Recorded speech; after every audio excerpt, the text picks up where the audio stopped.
इंदौर में 10 दिन से अधिक लंबे ब्रेक के बाद अब दोबारा एंटी माफिया मुहिम की शुरुआत हो चुकी है। नगर निगम, पुलिस और जिला प्रशासन ने बुधवार को पंडरीनाथ और छत्तीपुरा थाना इलाके में स्थित 2 गुंडों के अवैध मकान को धराशायी किया। नगर निगम के अमले ने सबसे पहले पंडरीनाथ थाना क्षेत्र के बंबई बाजार स्थित अतहर बेग के मकान पर कार्रवाई की। निगम ने यहां अतहर का 2 मंजिला अवैध मकान तोड़ दिया। बता दें कि अतहर बेग कांग्रेस पार्षद अयाज बेग का भतीजा है। इसके खिलाफ 25 से ज्यादा मामले अलग अलग थानों में दर्ज हैं। वहीं निगम ने दूसरी कार्रवाई छत्तीपुरा थाना क्षेत्र में लिस्टेड बदमाश मोइनुद्दीन उर्फ मन्नू के अवैध मकान पर किया। यहां पर 2 मंजिला मकान को तोड़ने के दौरान भी बदमाश के परिजनों ने जमकर हंगामा किया। यहां तक कि बच्चों से लेकर महिलाओं तक ने खुदकुशी करने की धमकी तक दे डाली और मकान पर बुलडोजर चलाने से रोकने की कोशिश की। गुंडे के वकील कमल गुप्ता ने भी पुलिस के साथ बदसलूकी की। हालांकि मौके पर पुलिस ने मामले को शांत कराकर कार्रवाई को अंजाम दिया। साथ ही हंगामा करने और उकसाने वाले वकील को हिरासत में ले लिया। अपर आयुक्त देवेंद्र सिंह ने शासकीय काम में बाधा उत्पन्न करने के चलते गुंडे के परिवार पर मामला दर्ज करने की बात कही।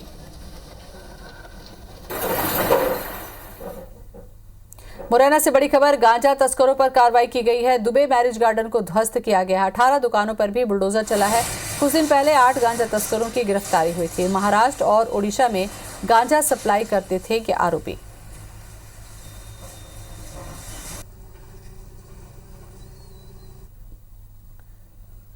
और इसी खबर पर ज्यादा जानकारी के लिए इंदौर से हमारे साथ जुड़ रहे हैं हमारे संवाददाता दीपक और मुरैना से हमारे साथ में है सत्येंद्र तोमर। सबसे पहले इंदौर का हम रुख कर लें। ये जो मुहिम दोबारा शुरू की गई है दीपक, अब इसमें मुश्किलें भी आ रही हैं क्योंकि विरोध किया जा रहा है, पर कहीं पर परिवारों के द्वारा, कहीं पर खुद के द्वारा। ऐसे में अब सख्त कार्रवाई से एक मैसेज जरूर जाएगा।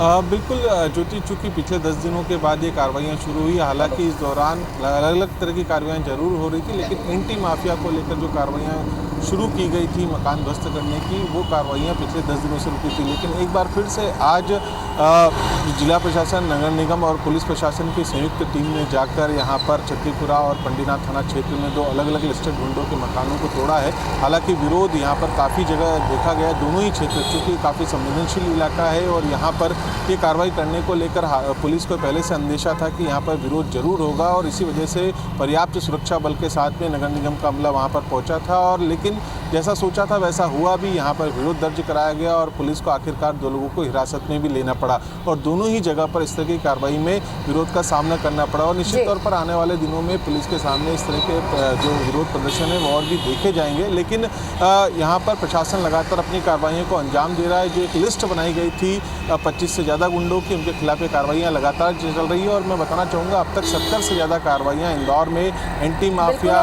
बड़ी कार्रवाई समझा जा सकता है दीपक। 70 से ज्यादा कार्रवाई हो चुकी है। आपसे मैं कुछ और चर्चा करूं, सत्येंद्र के पास चलेंगे मुरैना।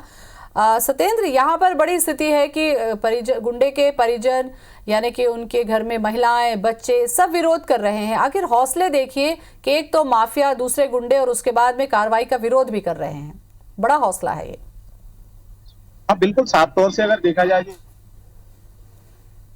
घटनाक्रम है वो बालचीनी थाना क्षेत्र का है और जिसमें ये अगर गुंडों और इनकी जो माफिया जो कब्जा कर रखे हैं इनकी बात के अलावा अगर हट जाए तो दूसरे जो तमाम सारे जो संगठन है जैसे भीम आर्मी है और भी जो दलित संगठन है वो भी इसमें शामिल हो गए हैं। और साफ तौर से इस अतिक्रमण को हटाने के लिए जब और पुलिस और प्रशासन की टीम वहां पर गई और उसके बाद उन्होंने ताड़प-तोड़ पथराव किया और पुलिस पार्टी जैसे ही भगती नजर आई, तो कहीं ना कहीं एक चीज और देखने में आ रही है कि अगर प्रशासन जिस तरीके से अतिक्रमण हटाने जाता है तो बिल्कुल एकदम पूरी तैयारी के साथ जाता है। लेकिन इसमें कहीं ना कहीं ये देखने में आया है कि कुछ अगर पुलिस की बात की जाए तो पुलिस के अधिकारी भी कम मात्रा में थे और प्रशासन ने पूरी तैयारी नहीं कर रखी थी। एक जेसीबी लेकर अगर प्रशासनिक अधिकारी वहां पर जाते हैं तो अतिक्रमण को चूंकि हटाना था लेकिन अतिक्रमण नहीं हटा पाए, कुछ हिस्सा ही हटा पाए। लेकिन उससे पहले ही जो गतिविधियां तमाम सारे जो लोग थे वो एकत्रित हो गए और उन्होंने जाकर जिस तरीके से और पुलिस पर पथराव किया और उसमें 2 आरक्षक भी घायल हुए और पुलिस की गाड़ियां भी क्षतिग्रस्त हो गई। हालांकि पुलिस अब प्लानिंग तो कर रही है कि किस तरीके से इस पूरे घटनाक्रम को, कैसे इस अतिक्रमण को हटाया जाए, लेकिन अभी तक पुलिस इस अतिक्रमण को हटाने में नाकाम साबित हुई है। जी जी, इंदौर चलेंगे वापस क्योंकि लगातार 70 से ज्यादा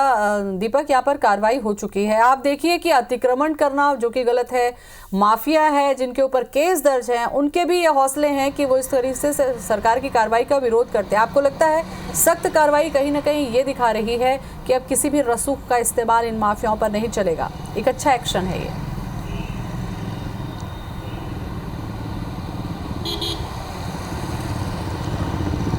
बिल्कुल एक्शन काफ़ी अच्छा है, सख्ती भी बढ़ती जा रही है। और लेकिन चूंकि एक और बड़ी वजह है जो विरोध प्रदर्शन अब अचानक से देखे जा रहे हैं, क्योंकि आगामी दिनों में नगरीय निकाय चुनाव है। कहीं ना कहीं जो लिस्टेड गुंडे हैं, बदमाश हैं, इन्हें राजनीतिक संरक्षण भी रहता है। दावेदार भी लगातार अलग अलग वार्ड से निकलकर सामने आते हैं और चूँकि इस कार्रवाई में सबसे बड़ी भूमिका होती है नगर निगम की तरफ से, तो इस वजह से भी जो है वहाँ पर विरोध अब ज़्यादा देखा जाएगा, क्योंकि आगामी दिनों में नगरीय निकाय चुनाव है। और इसी की वजह से जो राजनीतिक दल के सियासी रोड की सेकना चाहते हैं, तो कहीं ना कहीं इस तरह के कार्रवाइयों के विरोध में सामने आकर जनता का, जो आसपास के क्षेत्र के लोगों का है, उनका दिल जीतने की कोशिश भी करते हैं और इसी वजह से विरोध भी देखा जाता है। लेकिन निश्चित तौर पर जो कार्रवाइयाँ हैं वो लगातार सख्त से सख्त कार्रवाइयाँ की जा रही हैं, किसी भी तरह की कोई मुरव्वत नहीं बरती जा रही है। और क्योंकि जिस तरीके से मुख्यमंत्री शिवराज सिंह चौहान के सख्त निर्देश हैं कि किसी भी तरीके का माफिया हो, किसी भी तरीके का कोई गुंडा हो, उसके खिलाफ अगर ज़्यादा मामले दर्ज हैं तो उनके खिलाफ तुरंत कार्रवाइयाँ की जाएँ, क्योंकि कानून व्यवस्था को बनाए रखने के लिए और पूरे माफिया राज और गुंडा राज को खत्म करने के लिए सख्त कार्रवाइयाँ होना है जरूरी। और मैं बताना चाहूँगा कि पूरे मध्य प्रदेश में सबसे ज़्यादा यदि कार्रवाइयाँ हो रही हैं तो केवल इंदौर शहर है जहाँ पर कि इतनी बड़ी संख्या में कार्रवाइयाँ की गई हैं। और एक तरीके से कहा जाए कि तीनों विभाग, तो प्रशासन, जिला प्रशासन, नगर निगम और पुलिस प्रशासन मिलकर इन गुंडों के, बदमाशों के हौसलों को पस्त करने में लगी हुई है। केंद्र, यहाँ पर जो कार्रवाइयां हो रही है, एक तो गुंडे माफियाओं पर कार्रवाई हो रही है, दूसरे अवैध निर्माण तोड़े जा रहे हैं। सवाल अब ये उठता है यहाँ पर कि इस तरीके के अवैध निर्माण होने ही क्यों दिए जाते हैं? होने से पहले क्या निगम की नजर नहीं होती या होने के समय में दबाव में आ जाते हैं? इस तरीके की स्थितियां निर्मित ही क्यों होती हैं?